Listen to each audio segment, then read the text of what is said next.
तो पिछली क्लास में हम लोगों ने यूनिफॉर्मली एक्सेलरेटेड मोशन वाले सारे थ्योरी को किया था, और उसके बाद हम लोगों ने ग्राफ भी देखा था यूनिफॉर्मली एक्सेलरेटेड मोशन का। मतलब वेलोसिटी टाइम ग्राफ भी देखा, डिस्टेंस टाइम ग्राफ भी देखा, यूनिफॉर्म एक्सेलरेशन के लिए, नॉन यूनिफॉर्म एक्सेलरेशन के लिए, यूनिफॉर्म वेलोसिटी के लिए। ये सारी चीजें हम लोगों ने पिछली क्लास में देखी थी, ग्राफ भी देखा था और यूनिफॉर्मली एक्सेलरेटेड मोशन का जो बेसिक्स है वो भी किया था। उसके अलावा हम लोगों ने इक्वेशन ऑफ मोशन देखा था, जो तीन इक्वेशन ऑफ मोशन होता है, v is equal to u plus a t, s is equal to u t plus half a t square, और v square is equal to u square plus 2as। तो ये सारी चीजें पिछली class में हमने करी। आज वाले क्लास में हम लोग जो डेरिवेशन है, जो तुम्हारे 11th-12th में आप डेरिवेशन जो है एल्जेब्रिक डेरिवेशन या फिर जो हम लोगों ने ग्राफिकल डेरिवेशन किया है इन सब इक्वेशन ऑफ मोशन का प्रीवियस क्लासेस में, वो नहीं करना है हम लोग को। कैलकुलस से डिराइव करना है। कैलकुलस से डिराइव करने का मतलब इंटीग्रेशन और डिफरेंशिएशन को यूज करके डिराइव करना है। तो वो डेरिवेशन आज हम लोग देखेंगे और उसके बाद क्वेश्चंस करेंगे based on motion in a straight line. ठीक है। So, equation of uniformly accelerated motion by calculus method. So consider an object moving in a straight line with uniform acceleration a. मान लो एक ऑब्जेक्ट है जो uniform acceleration a से move कर रहा है। Let u be the velocity of the object. u जो है इनिशियल वेलोसिटी है ना, इनिशियल वेलोसिटी हो गया of the object at time t is equal to 0, and v be the velocity of the object at time t, मतलब final velocity ये बता रहा है। ठीक है। तो उस केस में हमारे पास तीन जो इक्वेशन ऑफ मोशन है, पहला है v is equal to u plus a t, इन सबको डिराइव करेंगे। s is equal to u t plus half a t square, और तीसरा जो है हमारा v square is equal to u square plus 2as। तो ये तीन इक्वेशन ऑफ मोशन है, इन तीनों इक्वेशन ऑफ मोशन को हम लोग डिराइव करेंगे। ना वेलोसिटी टाइम रिलेशन, तो ये हमारा वेलोसिटी टाइम रिलेशन है। सो पहला वाला जो रिलेशन है v is equal to u plus a t, उसको हम लोग वेलोसिटी टाइम रिलेशन कहते हैं, क्योंकि वेलोसिटी और टाइम के बीच में ये रिलेशन है। Let at any instant of time t dv be the change in velocity in time interval dt। मान लो किसी टाइम t पे चेंज इन वेलोसिटी dv है, और कितने टाइम इंटरवल में, dt टाइम इंटरवल में। तो dt टाइम इंटरवल में लेट्स से वेलोसिटी जो चेंज हुआ है वो dv है। तो एक्सेलरेशन का जो हम लोग कैलकुलस के फॉर्म में जब एक्सेलरेशन को लिखते हैं डिफरेंशिएशन के फॉर्म में, तो acceleration a is equal to dv upon dt, rate of change of velocity with respect to time. So dv upon dt हो गया, है ना। सो अब हम लोग क्या कर रहे हैं, ये dv is equal to dt को इस तरफ लेके चले जाएंगे तो ये क्या हो जाएगा, a dt हो जाएगा। So dv is equal to a dt हो जाएगा। अब integrating with respect to, integrating it within the condition of motion, that is when time changes from 0 to t। हम लोगों ने देखा कि टाइम जो है कहां से कहां तक वेरी कर रहा है, इसको इंटीग्रेट करेंगे दोनों तरफ। टाइम कहां से कहां तक वेरी कर रहा है, 0 से लेके t तक। और dv ये जो वेलोसिटी है कहां से कहां तक, इनिशियल वेलोसिटी u है और फाइनल वेलोसिटी v है। ये हो गया लिमिट ऑफ इंटीग्रेशन। सबको समझ में आ गया ये लिमिट कैसे हमने डाला। Initial time t is equal to 0 पे वेलोसिटी u है, और time t is equal to t पे, ठीक है, वेलोसिटी v है, फाइनल वेलोसिटी। तो dv is equal to a dt, उसको इंटीग्रेट कर रहे हैं, और जो लिमिट है उसका u से v और u से t ले रहे हैं। dv का इंटीग्रेशन v होता है, किसी भी चीज का इंटीग्रेशन। मान लो dx का इंटीग्रेशन करते तो x हो जाता है, dv का इंटीग्रेशन v है, यहाँ लिमिट u से v है, is equal to a dt, ये तो कांस्टेंट है बाहर ले लेंगे, dt का इंटीग्रेशन t हो गया, और इसका जो लिमिट है 0 से लेके t हो गया। तो हम लोगों को पता है कि भाई ये डेफिनिट इंटीग्रेशन है। डेफिनिट इंटीग्रेशन में हम लोगों ने देखा है कि अपर लिमिट माइनस लोअर लिमिट होता है, जब हम लोग इंटीग्रेट करते हैं वैल्यू डालते हैं। तो upper limit minus lower limit मतलब upper limit v minus lower limit u is equal to a times upper limit minus lower limit t minus 0। तो ये क्या हो गया, v minus u is equal to a t, तो v is equal to u plus a t. तो ये derivation हो गया v is equal to u plus a t, किस मेथड से, कैलकुलस वाले मेथड से। ठीक है, तो तुमको अगर एग्जाम में आएगा कि कैलकुलस मेथड से डिराइव करें तो इस तरह से डिराइव करेंगे। तो मतलब अगर स्कूल में एग्जाम वगैरह होगा और उसमें पूछा जाएगा, ये स्कूल के एग्जाम्स के लिए इंपॉर्टेंट है। डेरिवेशन जो है कभी भी हम लोगों को आईआईटी के लिए कुछ इंपॉर्टेंट नहीं होता है, आईआईटी और नीट के लिए, बट हाँ कॉन्सेप्ट इंपॉर्टेंट होता है। देखो ये कॉन्सेप्ट अगर सीख जाते हो कि कैसे इंटीग्रेट करके निकालते हैं, तो उसके बाद कोई कोई और भी चीज आता है तो उसको हम लोग कर सकते हैं, इसी तरह से वैल्यूज को पुट करके हम लोग निकाल सकते हैं। क्लियर है बच्चों? Yes sir. ठीक है, तो कॉन्सेप्ट सीखते जाना है। उस कॉन्सेप्ट का अगर स्कूल में एग्जाम होगा तो वहां भी यूज कर सकते हैं, नहीं तो अगर स्कूल में नहीं एग्जाम होगा तो इन पे बेस्ड न्यूमेरिकल्स जो बनेंगे वो सब सॉल्व करने में हम लोग को आसानी होगी। सबने लिख लिया ये? Yes sir.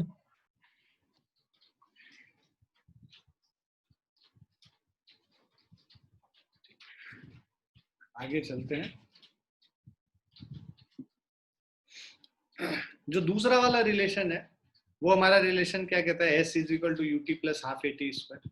अब उसको डिराइव करने के लिए कैलकुलस मेथड से हम लोग डिस्टेंस टाइम रिलेशन निकाल रहे हैं। सो कैलकुलस मेथड से s is equal to u t plus half a t square को डिराइव करेंगे कैलकुलस के मेथड्स। सो अब हमें क्या कह रहा है कि consider an object moving in a straight line with a uniform acceleration a, let at an instant t dx be the displacement of the object in time interval dt। तो मान लो किसी इंस्टेंट t पे जो displacement है dx है dt time interval में। dx और dt जब बात करते हैं ना तो बहुत छोटे क्वांटिटीज होते हैं, मतलब अगर यही हम इसी को limit delta x tends to 0 कर दें तो यही चीज क्या बन जाता है, हमारा dx बन जाता है।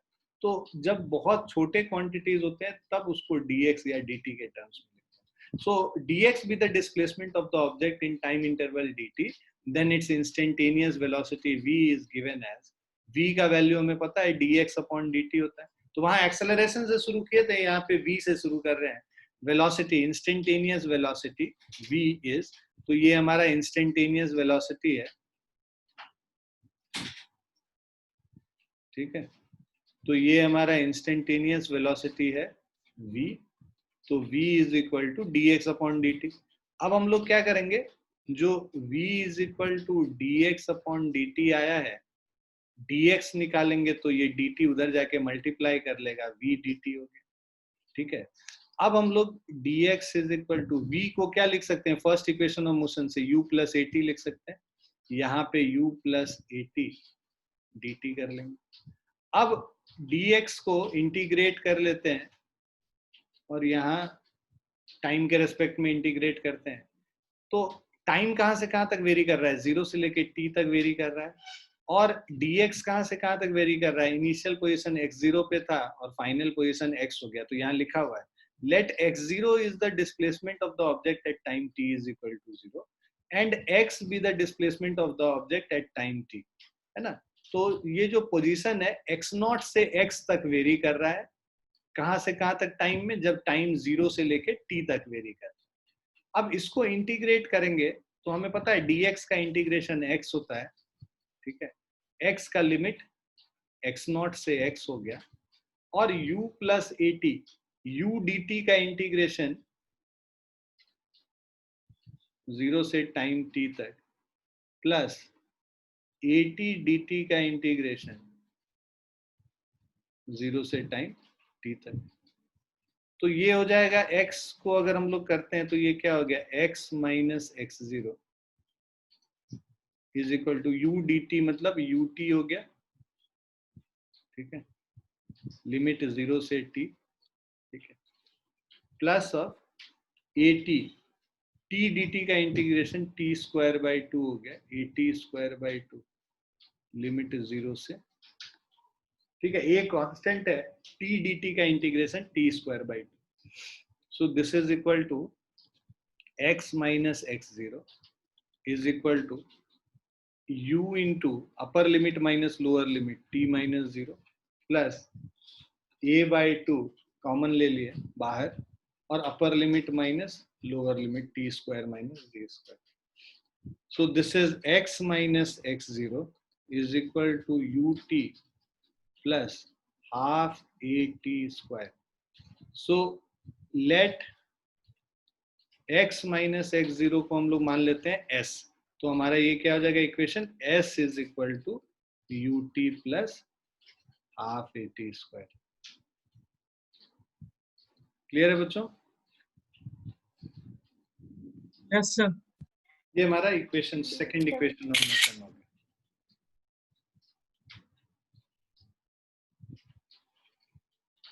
लिख लिया आप लोगों ने? Yes sir.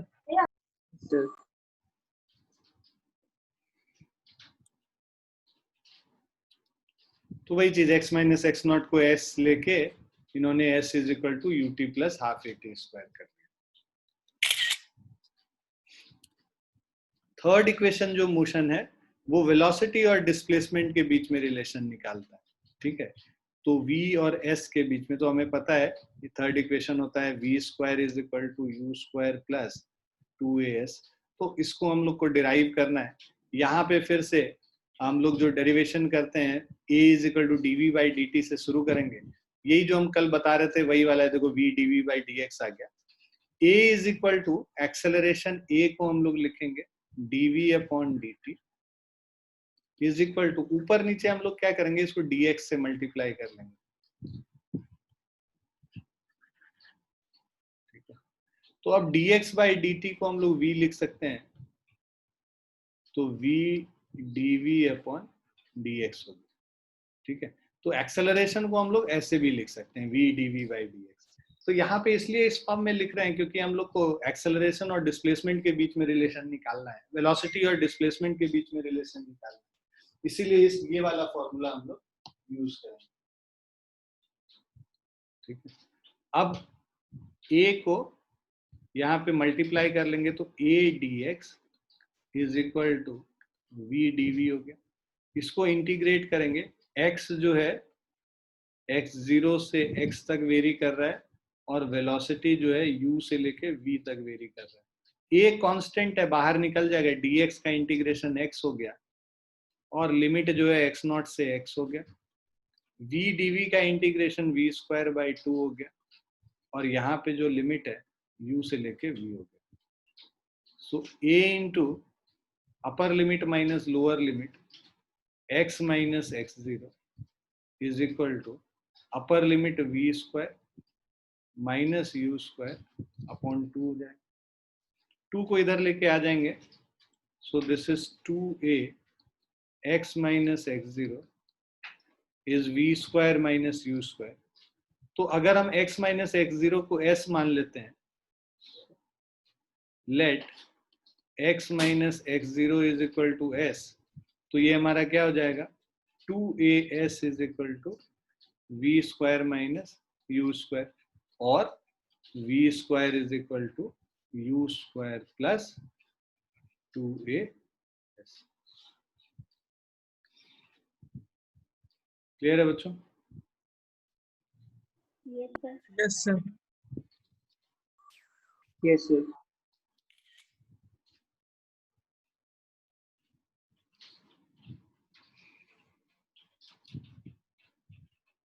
लिख लिया आप लोगों ने?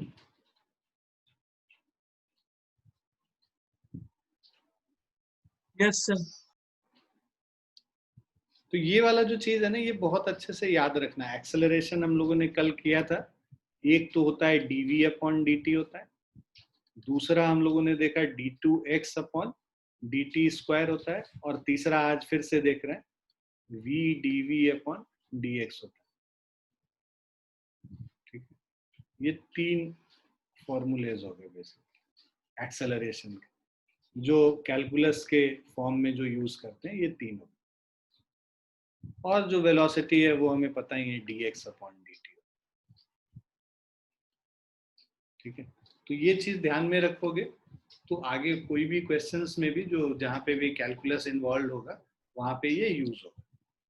खासकर नीट के बच्चों को ध्यान रखना है ना, क्योंकि उनके लिए मैथमेटिक्स थोड़ा सा नया सब्जेक्ट होता है, उन लोग को रेगुलर मैथमेटिक्स नहीं पढ़ना होता है, तो आप लोगों को ये चीज ध्यान में रखने की चीज है।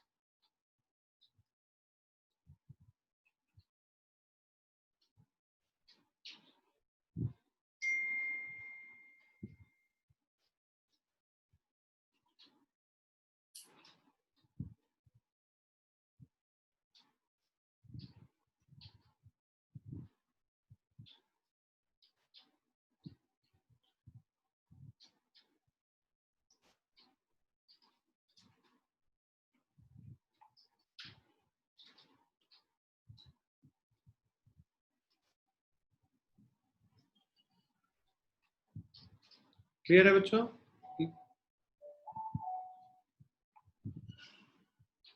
Yes, sir.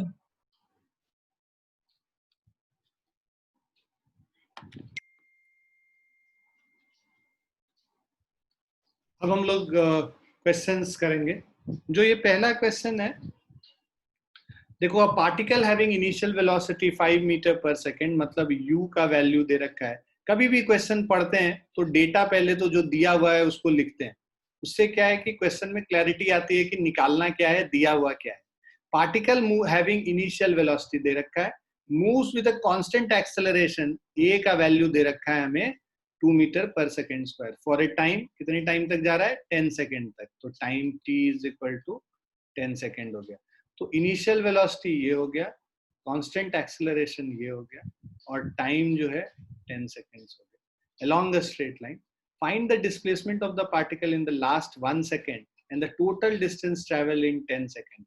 तो हम लोगों को याद है वो कल जो फॉर्मूला कर रहे थे, dn is equal to Sn minus Sn minus 1, और इसका एक फॉर्मूला हम लोगों ने लिखा भी था कि this is equal to u plus a by 2n minus 1।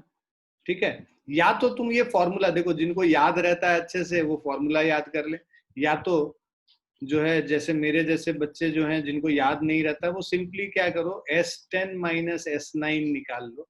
तो ये हमें 10th सेकेंड में, लास्ट 1 सेकेंड मतलब 10th सेकेंड हो गया, 10th सेकेंड में डिस्टेंस निकालना है, S10 माइनस S9 कर लेना। फॉर्मूला से अगर तुम करते हो तो u प्लस a बाई 2, यहाँ पे तो जो वैल्यूज दे रखे हैं उसको बस यूज कर लेना है।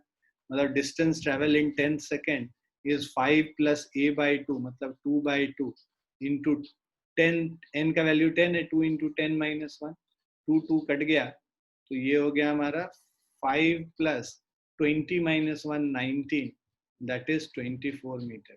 और इसको अगर करो तो हमें s पता है, ut plus half at square, मतलब u into 10 plus half at square, मतलब a इंटू 10 स्क्वायर, माइनस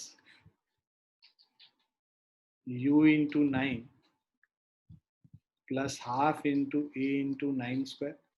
तो u का वैल्यू 5 है, तो ये 50 plus half into 2 into 100 minus 9 into 5 45 plus half into 2 into 81, ये कैंसिल हो गया, ये भी 2 कैंसिल हो गया, 50 प्लस 100 150 हो गया, माइनस 45 प्लस 81 126 हो गया, दिस इज 24 मीटर। तो अगर फॉर्मूला ना भी याद रहे तो कोई बहुत ज्यादा फर्क नहीं पड़ेगा, तुमको कॉन्सेप्ट पता होना चाहिए कि dn, ये कॉन्सेप्ट किसी क्वेश्चन का ये है, ये हो गया फॉर्मूला, ये हो गया कॉन्सेप्ट। अगर तुम्हें कॉन्सेप्ट पता है तो वहां पे तुरंत तुम निकाल सकते हो बिना कोई फॉर्मूला को यूज किए। क्लियर है बच्चों? Yes, Yes, sir. sir. अब कह रहा है डिस्टेंस ट्रेवलिंग 10 सेकेंड निकाल लो। देखो ये वाला जो चीज कर लोगे, ये वाला, तो इसमें तो सिंपली S10 तो तुम ऑलरेडी निकाल ही चुके हो, तो तुमको डिस्टेंस ट्रेवल इन 10 सेकेंड निकालने बोला है, तो ये 150 मीटर हो। क्लियर है बच्चों? Yes, sir.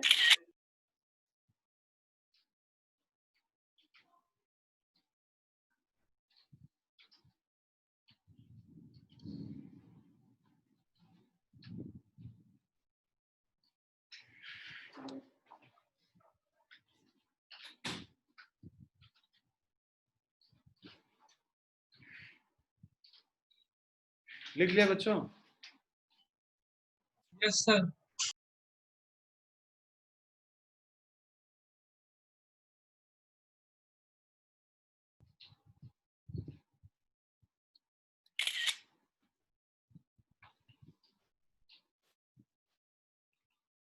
नेक्स्ट क्वेश्चन देखिए।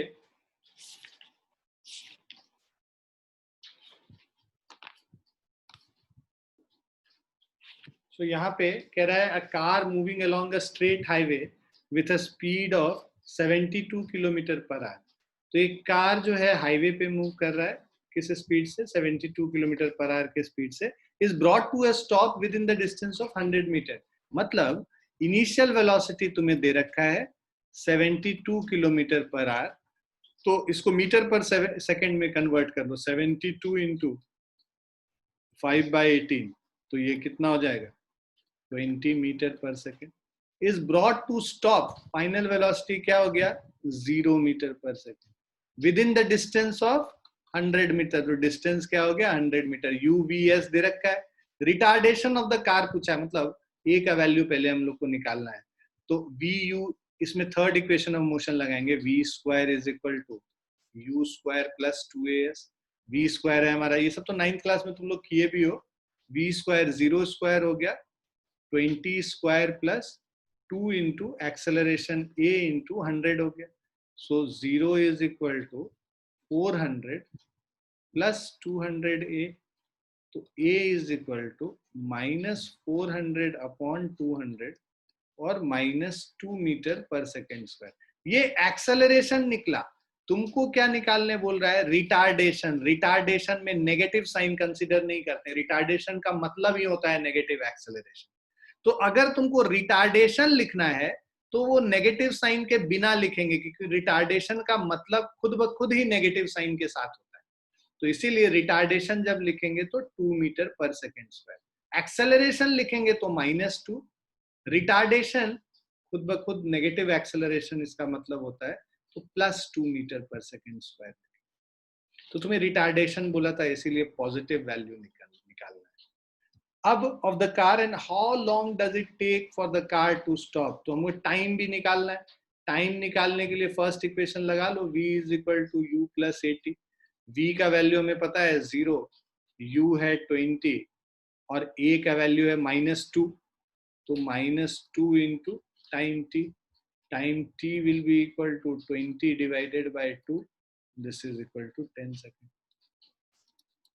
तो नॉर्मल इक्वेशन ऑफ मोशन का ये क्वेश्चन था। क्लियर है बच्चों? Yes, sir. Yes, sir. Yes, sir.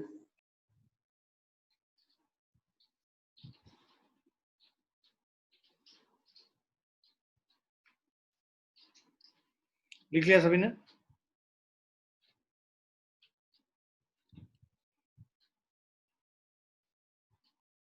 लिख लिया ना बच्चों?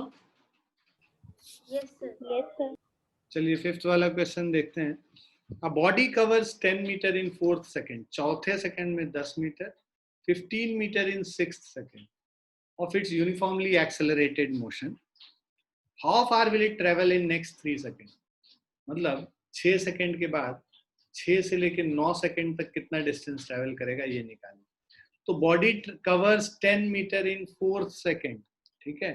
तो अगर हम लोग ये फॉर्मूला लगाते हैं 4th सेकेंड में, मतलब D4 is equal to S4 minus S3। इसको सॉल्व करोगे तो UT कह रहा है, तो 4th सेकेंड 4 सेकेंड में U into 4 plus half into A into 4 square minus, ठीक है, S3 निकालना है, U into 3 plus half into A into 3 square. ये 4th सेकेंड में डिस्टेंस निकल गया, ये कितना है? 10 मीटर। So 10 is equal to 4U। 16A/2 मतलब 8A माइनस 3U और 9A/2,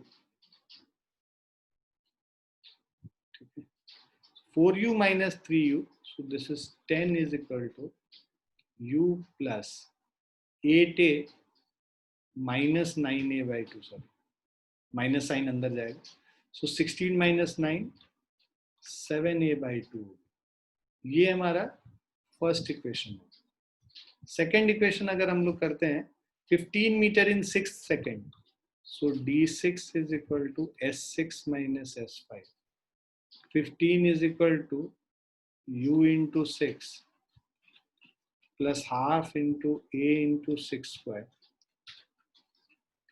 minus u into 5 half into a into 5 square, so 15 is equal to 6u minus 5u, u हो गया, और 36 minus 25 11a by 2 हो गया, ये सेकेंड इक्वेशन। अब हम लोग क्या करते हैं, इनको सब्ट्रैक्ट कर देते हैं, 2 minus 1, सब्ट्रैक्टिंग सेकेंड इक्वेशन से फर्स्ट इक्वेशन को सब्ट्रैक्ट कर, तो ये हमारा आ जाएगा u plus 11a by 2 is equal to 15 और u plus 7a by 2 is equal to 10। इनको सब्ट्रैक्ट करेंगे तो साइन चेंज हो जाएगा, ये दोनों कैंसिल हो गया, 11 minus 7 4a upon 2 is equal to 5 और a is equal to 5 by 2 metre per second square. a का वैल्यू 5 by 2 है, अब इसको इसमें सब्स्टिट्यूट कर देंगे किसी में भी, तो हमारा फर्स्ट वाले में करते हैं 10 is equal to u plus 7 into 5 35 by 4 हो जाएगा, so u is equal to 40 minus 35 5 by 4 हो जाएगा। तो u का वैल्यू पता चल गया, a का वैल्यू पता चल गया। अब हमें कह रहा है नेक्स्ट 3 सेकेंड्स में वैल्यू निकालो। नेक्स्ट 3 सेकेंड मतलब 6 सेकेंड तक का हो गया है, 7th 8th और 9th सेकेंड का distance. So distance d is equal to S9 minus S6 कर देंगे तो हमें नेक्स्ट 3 सेकेंड का डिस्टेंस निकल जाएगा। S9 is equal to u into 9 plus half into a into 9 square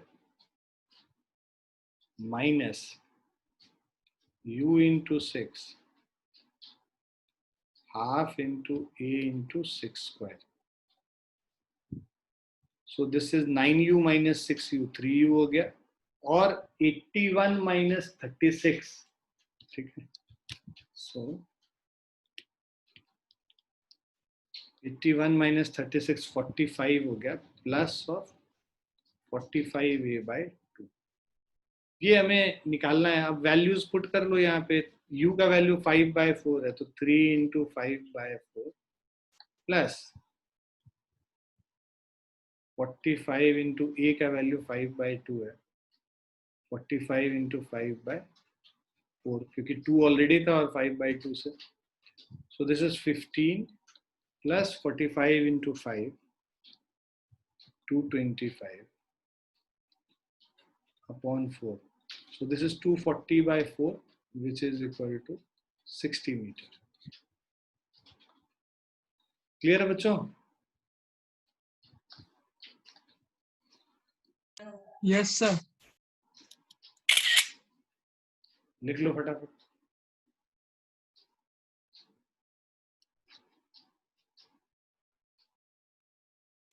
हो गया sir.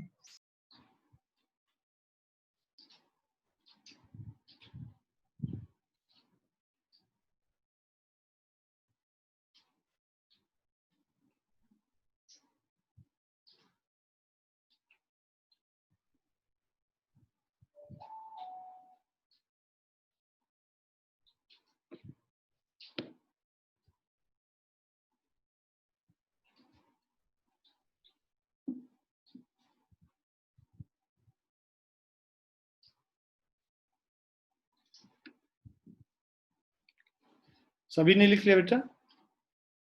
Yes, sir. Yes, sir. Sixth वाला क्वेश्चन देखेंगे अब।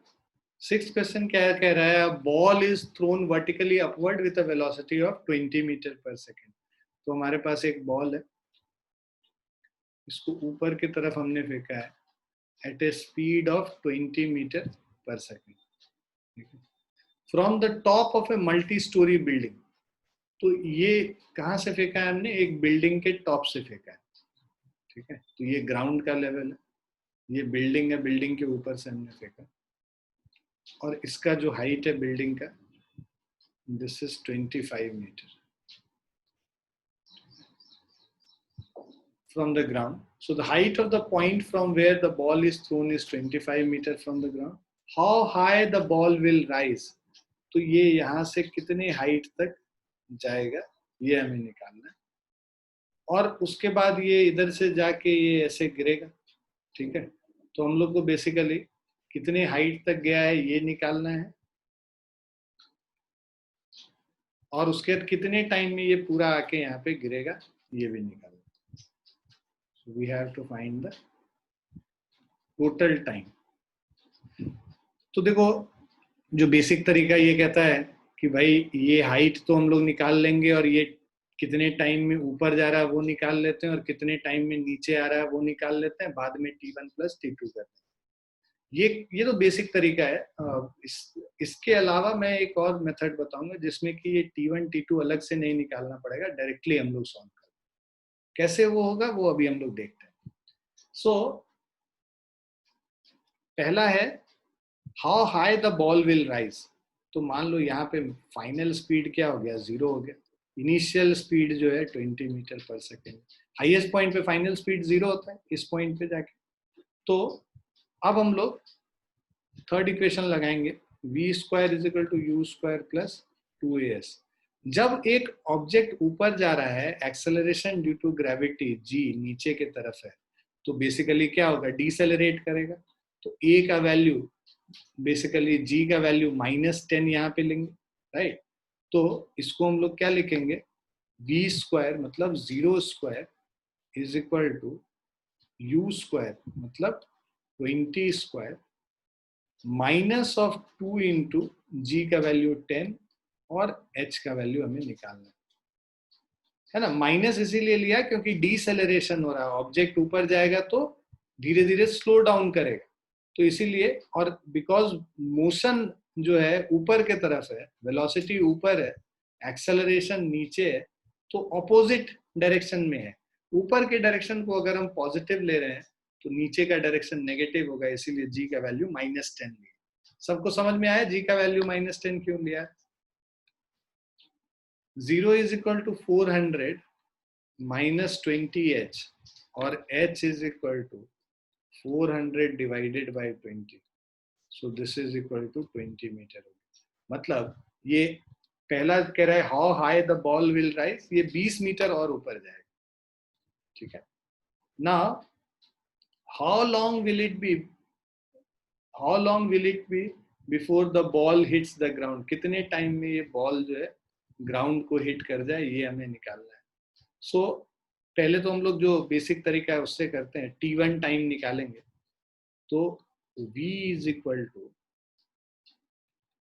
u प्लस 80 अगर लगाएं, v 0 है, u 20 है, a -10 है, -10 into time T1। So T1 is equal to 2 seconds. अब जब ये ऊपर आ गया, यहाँ पे आ गया, अब यहाँ पे जो इनिशियल स्पीड है वो 0 हो जाएगा, ठीक है। और टोटल जो डिस्प्लेसमेंट हो रहा है ये h और ये 25 दोनों को जोड़ दो, ये पूरा 20 मीटर और 25 मीटर ऐड कर लोगे तो 45 मीटर जाना है, ठीक है। सो अब हम लोग सेकंड इक्वेशन ऑफ मोशन लगाएंगे, तो उससे हमारा आएगा s is equal to ut plus half at square. तो s टोटल डिस्टेंस अब कितना जा रहा है? 45 is equal to initial velocity जो है हमारा 0 है into T2 plus half into acceleration जो है, तो एक्सेलरेशन जो है यहाँ नीचे ऑब्जेक्ट भी नीचे जा रहा है, g भी नीचे आ रहा है, राइट। तो g यहाँ पे दोनों को पॉजिटिव ही ले लेंगे, ऑपोजिंग डायरेक्शन में नहीं है, एक्सेलरेट कर रहा है, इसीलिए प्लस ऑफ हाफ। जब ऑब्जेक्ट नीचे गिर रहा होता है तो प्लस लेते हैं, ऊपर जा रहा होता है तो माइनस लेते हैं, तो ये क्या है, half into 10 into T2 square, ठीक है। तो अब देखो 45 is equal to 5T2 square, ये इसको T2 स्क्वायर को लिख सकते हैं 45 बाय 5 9, सो इससे T2 जो हमारा निकल के आएगा वो 3 सेकेंड्स आएगा। टाइम 3 सेकेंड्स हो गया, यहाँ 2 सेकेंड्स है, total time T is equal to T1 plus T2 is equal to 5 seconds. Clear है बच्चों? Yes, sir.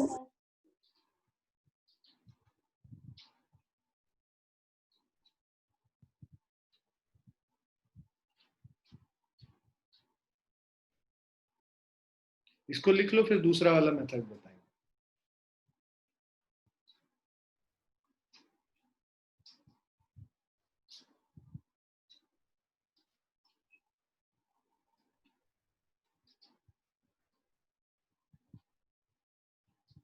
लिख लिया आप लोगों ने? Yes, sir. अब देखो, अगर हम यहाँ पे खड़े हैं, है ना, यहाँ पे हैं, तो जब ऊपर का डायरेक्शन पॉजिटिव है तो नीचे का डायरेक्शन नेगेटिव है, तो फाइनली इस ऑब्जेक्ट को क्या करना है, यहाँ से यहाँ आ जाना है ना। तो वो जो डिस्प्लेसमेंट हुआ, वो टोटल डिस्प्लेसमेंट जो होगा वो -25 मीटर लिखेंगे, क्योंकि इस पॉइंट को हम ओरिजिन मान रहे हैं, इससे नीचे के तरफ आया है, तो डिस्प्लेसमेंट क्या हो गया, -25 मीटर हुआ ना बेटा। तो S is equal to UT plus half AT square में टोटल डिस्प्लेसमेंट नेगेटिव है, और जो नीचे का डायरेक्शन नेगेटिव ले रहे हैं, तो ये इनिशियल वेलोसिटी जो है यहाँ पे U कितना है, 20 है, +20 into time T minus of half into acceleration due to gravity 10, negative इसीलिए क्योंकि G नीचे की तरफ है, तो सारा ऊपर की तरफ पॉजिटिव, नीचे की तरफ नेगेटिव, ऊपर का डायरेक्शन पॉजिटिव, तो U पॉजिटिव लिया था हमने, UT minus half into A into T square कर। अब ये -25 है, -25, ठीक है, ये अलग मेथड बता रहे हैं, नेक्स्ट मेथड जो सीधे T1 T2 अलग अलग नहीं निकालना पड़ता है। -25 is equal to 20T minus 5T square, सबको लेफ्ट साइड लेके आ जाओ और 5 से डिवाइड कर दो। 5 से डिवाइड करने पे ये क्या हो जाएगा, -5 is equal to 4T minus T square, left side लेके चले जाएंगे, T square minus 4T minus 5 is equal to 0। इसको हम लिख सकते हैं T square minus 5T plus T minus 5 is equal to 0। अब इसको T को कॉमन लोगे तो T minus 5 plus 1 T minus 5 is 0। तो हमारा जो यहाँ पे मैं लिख दे रहा हूँ, सॉरी, ठीक है, T plus 1 into T minus 5 is equal to 0। तो T इज इक्वल टू -1 और T is equal to 5। Minus time negative तो हो नहीं सकता, इसको ड्रॉप कर दो, तो T इज इक्वल टू क्या आ गया, 5 सेकेंड, डायरेक्टली आ गया। यहाँ पे T1 T2 अलग से नहीं निकालना पड़ा। तो ये अब देखो, मतलब वंस यू, ये तो हम लोग को पहले से पता था, हम लोग क्लास 9th में इसको सॉल्व कर सकते थे जिस मेथड से पहले किया है, ठीक है। बट अब जो है, ये जो मेथड है, ये एक नई चीज है जो कि 11th क्लास में तुम्हारे डायमेंशंस को ऐड कर, मतलब ये स्मार्ट वे है करने का चीजों को। क्लियर है बच्चों? बट कॉन्सेप्ट क्लैरिटी से चाहिए तो तुम पहला वाला मेथड भी कर सकते हो, कोई दिक्कत नहीं है, जिसमें भी तुमको स्पीड ज्यादा मिले, है ना, और ज्यादा कॉन्फिडेंस आए, वो मेथड यूज कर सकते हो। बट हाँ, सेकंड मेथड भी पता होना चाहिए, कुछ कुछ क्वेश्चन में देखोगे भी बहुत काम आता है। क्लियर है बच्चों? Yes, sir. Yes, sir. Yes, sir. दूसरा मेथड भी आ गया समझ में, जहाँ पे नेगेटिव डिस्प्लेसमेंट लेके कर रहा है। Yes, sir.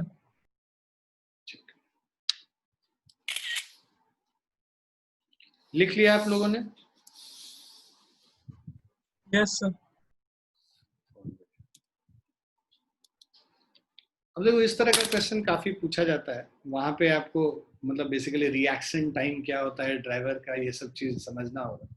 कोई भी चीज मान लो, कोई भी ड्राइवर जो है कोई गाड़ी देखता है सामने, तो उसमें वो जो मान लो कोई भी सामने गाड़ी देखता है, तो जितने टाइम में वो ब्रेक वगैरह अप्लाई कर रहा है, उतने टाइम में कुछ टाइम चला जाता है before applying the break.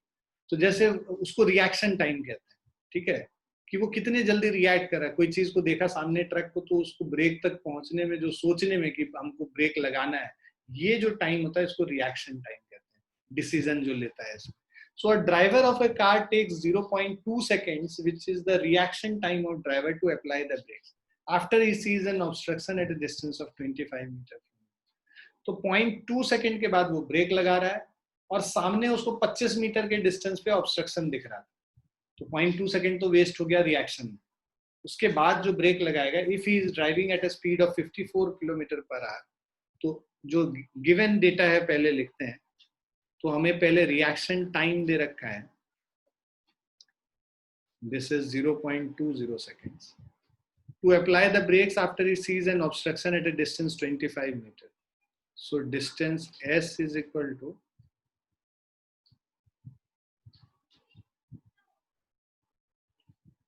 S is equal to 25 meters from him. If he is driving car at a speed of 54 kilometer per hour, so initial speed U is equal to 54 kilometer per hour. मतलब इसको metre पर second में convert कर लेंगे, 5/18 से multiply करेंगे, सो ये 15 metre पर सेकंड है। किलोमीटर पर आवर को मीटर पर सेकंड में कन्वर्ट करने के लिए 5/18 से मल्टीप्लाई करते हैं। आप लोगों को पता होगा, हम लोग डिस्कस भी किए, जो नए बच्चे हैं उनके लिए 5/18 से मल्टीप्लाई कर देंगे तो किलोमीटर पर आवर से मीटर पर सेकंड में कन्वर्ट हो जाएगा। So if he is driving a car at 54 km per hour and the brakes cause a deceleration of, deceleration मतलब A is -6 meter per second, so negative acceleration. Predict whether he will avoid the collision or not. तो अब देखो इसको, ये collision avoid करेगा कि नहीं, ये हम लोग को निकालना है। तो हम लोग पहले क्या करते हैं, फाइनल वेलोसिटी मान लो इसका 0 है, उसमें देखते हैं कि कितना डिस्टेंस ये कवर करेगा। मतलब v square is equal to u square plus 2a, मान लो ये डिस्टेंस जितना कवर करता है, x डिस्टेंस कवर करता है स्पीड को 0 होने, तो दिस इज v स्क्वायर मतलब 0 square is equal to 0 square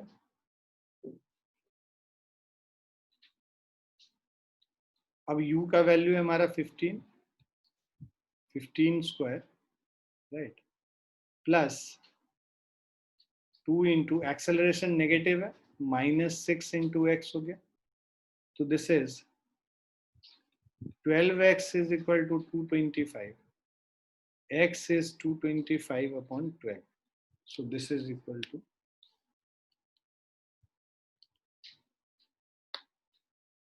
225 by 12 is 18.75 metre. ठीक है, अब जब उसने देखा था, ये तो हुआ जब उसने ब्रेक लगाया तब कितना डिस्टेंस गया, जब उसने उस सामने जो ऑब्स्ट्रक्शन को देखा था तो 0.20 सेकेंड्स तक तो वो रिएक्ट ही नहीं कर पाया, रिएक्शन में तो इतना टाइम लगा। तो उस रिएक्शन के दौरान वो डिस्टेंस कितना ट्रेवल किया है, distance travel during reaction time. ठीक है, तो रिएक्शन टाइम में y डिस्टेंस ट्रेवल कर रहा है, स्पीड इसका इनिशियल वेलोसिटी 15 है, और कितने टाइम तक, 0.2 टाइम सेकेंड्स तक। 15 इंटू 0.2 करोगे 30, मतलब 3 मीटर चला गया ये। तो 3 मीटर ब्रेक लगाते लगाते वो आगे चला गया है, और ब्रेक लगाने के बाद 18.75 मीटर गया है। टोटल डिस्टेंस कितना ट्रेवल किया, 18.75 प्लस 3, दिस इज 21.75। ये डिस्टेंस ट्रेवल किया है इसने टोटल, बट ऑब्स्ट्रक्शन कितने डिस्टेंस पे है, 25 मीटर पे। तो कोलाइड करेगा? वो नहीं करेगा, since 21.75 is less than 25 meter, hence the driver will avert करना मतलब बचा लेना कोलिजन से, ठीक है, रोक लेना, मतलब कोलिजन होने से रोकना, तो दैट इज एवर्ट करना। तो driver will avert the collision, ठीक है। सो एक्सीडेंट नहीं होने देना को एवर्ट द कोलिजन कर रहा है, होने से बचा लिया उसको। आ गया समझ बच्चों? रिएक्शन टाइम का क्या यूज है समझ में आ गया? इस टाइम तक ये इसी स्पीड से मूव करता रहा, उसके बाद ब्रेक लगा, तो जितने टाइम में रिएक्ट किया ना उतने टाइम में थोड़ा और आगे चला गया, ब्रेक लगाने के बाद ये डिस्टेंस गया, टोटल मिला के 21.75 मीटर गया, जो कि 25 मीटर से कम है, और इसका मतलब कि वो वहां पे कोलिजन नहीं हुआ, टकराया नहीं उसके साथ।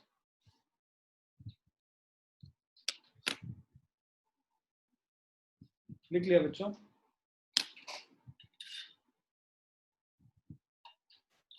Yes, sir.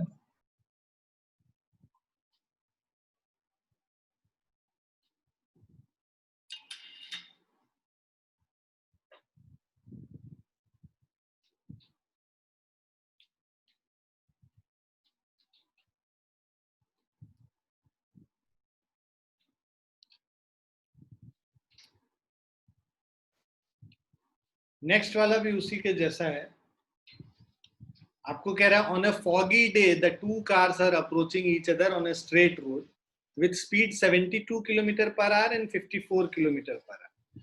मतलब दो गाड़ियां हैं, ठीक है, so there are two cars, एक मूव अप्रोचिंग ईच अदर, एक मूव कर रहा है 72 किलोमीटर पर आवर के स्पीड से, और दूसरी वाली जो गाड़ी है ये इस तरफ मूव कर रही है स्पीड से 54 किलोमीटर पर आवर से। The drivers of the car spot each other when they were 60 meter apart. तो जब ये एक दूसरे से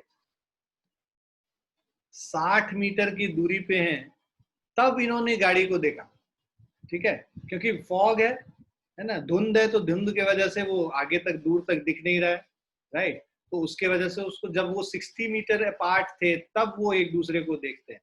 Both of them applied brakes, retarding their car at a rate of 6 metre per second square. दोनों लोग इस पोजीशन पे ब्रेक लगाते हैं, और दोनों का जो डिसेलरेशन है, रिटार्डेशन है, वो -6 metre per second square acceleration, ठीक है। रिटार्डेशन दिया हुआ है 6, तो एक्सेलरेशन -6 हो जाएगा। Predict whether they will avoid the collision और नॉट। ये ब्रेक लगाने के बाद मान लो टोटल डिस्टेंस x ट्रेवल करता है, और ये जो है ब्रेक लगाने के बाद टोटल डिस्टेंस y ट्रेवल करता है। हमें देखना है कि x प्लस वाई मिला के 60 मीटर से अगर कम होगा तो कोलिजन नहीं होगा, अगर 60 मीटर से ज्यादा है मतलब कोलिजन हो जाएगा। तो पहले x डिस्टेंस निकालते हैं। So s is equal to, हमारे पास formula ut plus half AT square है। ये 72 किलोमीटर पर आवर को मीटर पर सेकेंड में कन्वर्ट करोगे तो 72 into 5/18, so 20 metre per second हो गया। 54 को 54 into 5/18, 5 metre per second. So अब हम लोग जो फॉर्मूला लगाएंगे, पहला x is equal to u है हमारा 20 इंटू, ठीक है, इसको ये फॉर्मूला नहीं लगाएंगे, v square is equal to u square plus 2as वाला लगाएंगे। V square is u square plus 2as, क्योंकि रुकने पे फाइनल वेलोसिटी 0 हो जाता है, टाइम तो दे नहीं रखा है। 0 is equal to 20 square minus of 2 into 6 into x, तो ये x इज इक्वल टू 400/12 होता है। सो 400/12 करेंगे 33.33 मीटर। उसी तरह सेकेंड केस में 0 इज इक्वल टू ये 15 मीटर पर सेकेंड के इससे जा रहा है, 15 स्क्वायर माइनस 2 इंटू एक्सेलरेशन है हमारा 6 into y 225 by 12 is equal to y हो जाएगा, वाई इज इक्वल टू 18.75। अब हम लोग x प्लस वाई निकालते हैं कि कितना डिस्टेंस गया दोनों रुकने के पहले। x plus y is 52.08। अब देखो ये जो 52.08 है 60 मीटर से लेस है, since 52.08 is less than 60 meter, hence collision will be averted, avoid कर लेगा collision, उसके पहले दोनों गाड़ियां रुक जाएंगी, 60 मीटर के पहले ही दोनों गाड़ियां रुक जाएंगी और collision होते होते रह जाएगा, collision होने से रह जाएगा।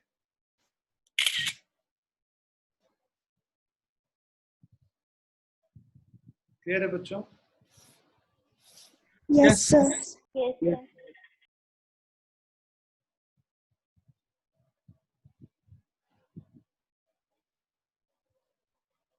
लिख लिया आप लोगों ने? Yes, sir.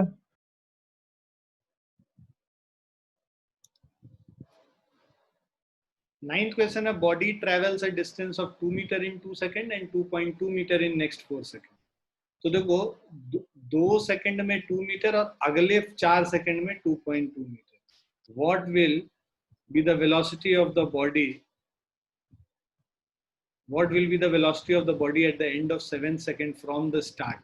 मतलब इनिशियल डिस्टेंस जो है, initial velocity u is equal to 0 metre per second.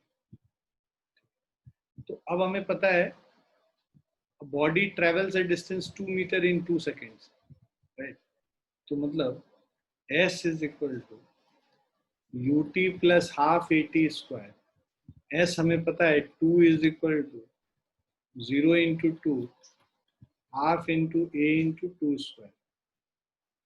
4/4 is equal to a is equal to 1 metre per second square.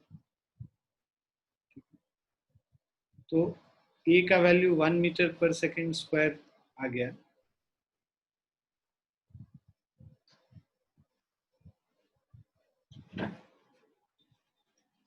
अच्छा, इनिशियल वेलोसिटी इस केस में नहीं पता है, इनिशियल वेलोसिटी हम लोग को नहीं पता है, रेस्ट नहीं दिया हुआ। सो इसको अगर हम लोग इक्वेशन बनाते हैं तो ये हमारा हो जाएगा 2 is equal to 2u plus 2a या u plus a is equal to 1। ये पहला इक्वेशन बना। And 2.2 metre in next 4 seconds, मतलब d in next 4 second is, देखो इनिशियल 2 सेकेंड और उसके बाद 4 सेकेंड, तो s6 माइनस s2 कर देंगे तो नेक्स्ट 4 सेकेंड का डिस्टेंस निकल जाएगा। s6 is u into 6 plus half into a into 6 square minus u into 2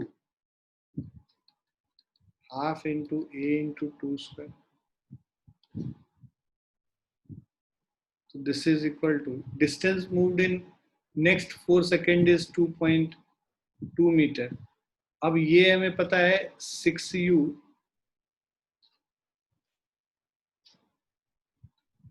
36/2 18a minus ये, इसका वैल्यू हम लोग को ऑलरेडी पता है, 2 सेकंड में कितना मूव कर रहा है, 2 मीटर मूव कर रहा है।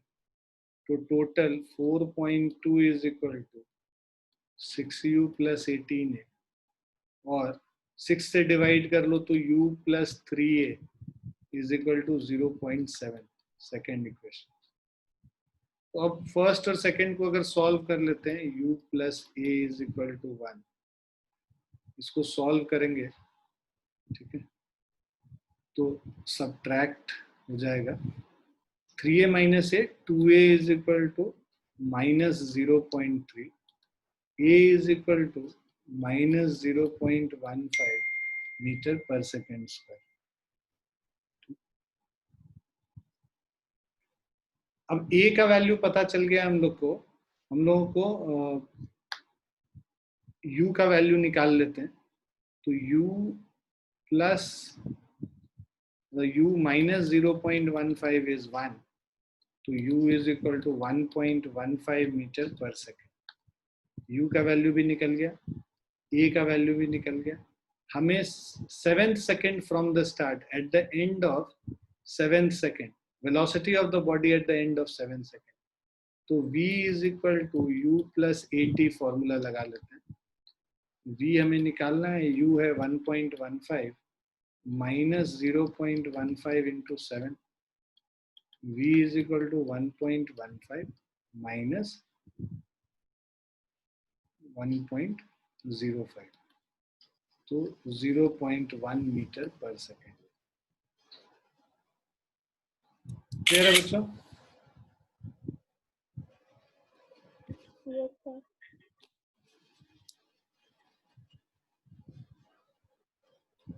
इसको लिख लो and will stop here for the day. इसके आगे हम लोग और कुछ न्यूमेरिकल्स करेंगे, है ना, अगली क्लास में। तो 10-15 न्यूमेरिकल्स और कर लेंगे तो फिर ये हमारा चैप्टर खत्म हो जाए। तो कल के क्लास में न्यूमेरिकल्स ही आगे कंटिन्यू करेंगे। आज जो काम दिया है वो करके मुझे जीमेल पे भेज देना, मेरे मेल आईडी पे, ठीक है? क्लियर है बच्चों? लिख लिया सभी ने? Yes, sir. Yes, sir. Yes, sir.